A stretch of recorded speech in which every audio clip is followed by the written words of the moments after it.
Hi Wonder X, narito na naman ako at may isang kwento akong gustong ibahagi sa inyo.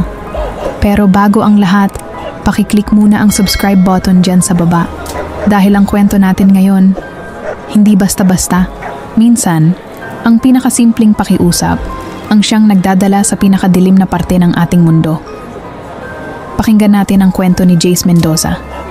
Tanong ko lang, kaya mo bang tumanggi sa pakiusap ng isang kaibigan? Ito yung kwento. Narinig sa dorm, ikinuwento ng pabulong, pero di na naulit hanggang ngayon. Simulan na natin. Bago magsimula ang lahat, si Jace ay isang ordinaryong estudyante. Tahimik, minsan puyat, palaging abala sa pag-aaral. Pero ngayong gabi, may magbabago. Isang chapter na lang. Bukas ko na ito babalikan. Jace, bro, pwedeng pakiusap? Uy, di ka pa rin okay? Ano yon? May kailangan lang akong ipadala sa bahay namin. Hindi ako makakauwi eh.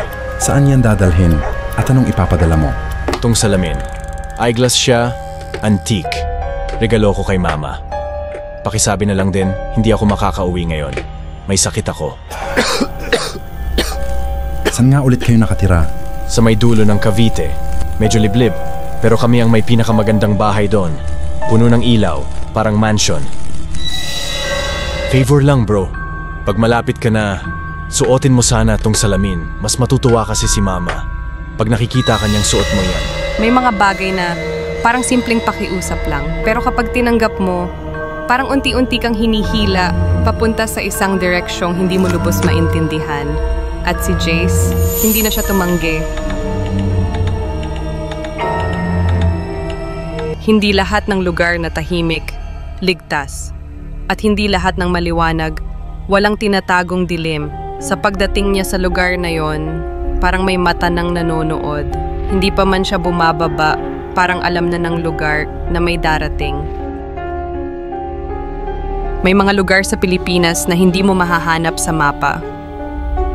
Mga baryong binabalot ng hamog at mga bahay na parang hindi dapat andon. Ang sabi nila, pag ikaw ang napakiusapang maghatid, hindi ka na lang basta tagahatid, ikaw na ang susubok kung hanggang saan ang kaya mong paniwalaan. Ang mga bus station, dulo ng paglalakbay para sa iba, pero para sa kanya, simula lang ito ng isang bagay na di na niya mababalikan. Sa bawat hakbang papalayo sa liwanag, mas lumalapit siya sa kwentong di niya hiniling makasama.